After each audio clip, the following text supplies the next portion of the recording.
Overreaction time. Kawhi Leonard went off as the Spurs beat the Grizzlies. A career high in the playoffs. 37 points for Kawhi. 11 rebounds as well. He's shooting 71% from the field in 2 games. In Game 2, he was perfect from the line. 19 for 19. That's the Spurs playoff record without a miss. TNT color analyst and former Indiana Pacer Reggie Miller said Kawhi Leonard could be the best player in the entire league. Now, we're not going to go that far. We're going to scale it back to the Western Conference. Could Kawhi be the best player in the West? Yes. Yes. Even better than KD, because that's the first name that jumps out to me. Yes. Wow. He's a way better defender than Kevin Durant. And Durant's having probably the best defensive year of his career.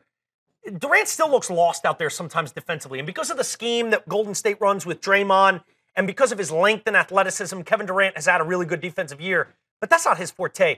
Kawhi is just as comfortable defending as he is on the offensive end. We've seen him really blossom into a tremendous offensive player. Personally, I know Kevin Durant is a tremendous scorer and a probably a superior offensive player. I'm willing to say that.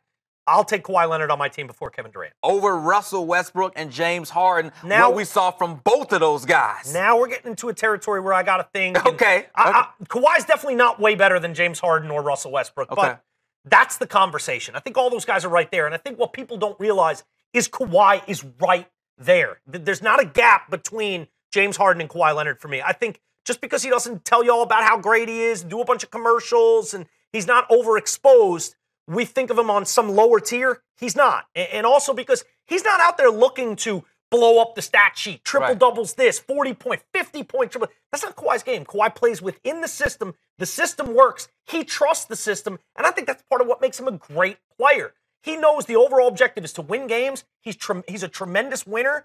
I think he's a better winner than Russell Westbrook or James Harden, and for me, that's going to make him right there. What he lacks a little in the statistic department, that cold-blooded winner inside of him that trusts that Spurs system that works, I think has him right there. I think he's no worse than anyone in the Western Conference. I'm not going to say he's better than James Harden because James is just incredible. And Kawhi always keeps it business-like. You know, he never really gets out of character. Nope. You never really see him with a ton of emotion. We saw him at the end of the game. Oh, my goodness. He dunked on 4 Grizzlies and then just jogged up the court and gave like handshakes to people. No emotion there? Like, you're not going to let folks Everyone else in the league like, keeps it simple, doing my job. That's what I expect out of myself. I love that about him. I think it's underrated, an underrated quality of his greatness. Dylan says he is one of the best players, maybe the best player in the Western Conference, much better than KD. Hit us up on social media. We're always on demand. Bring it.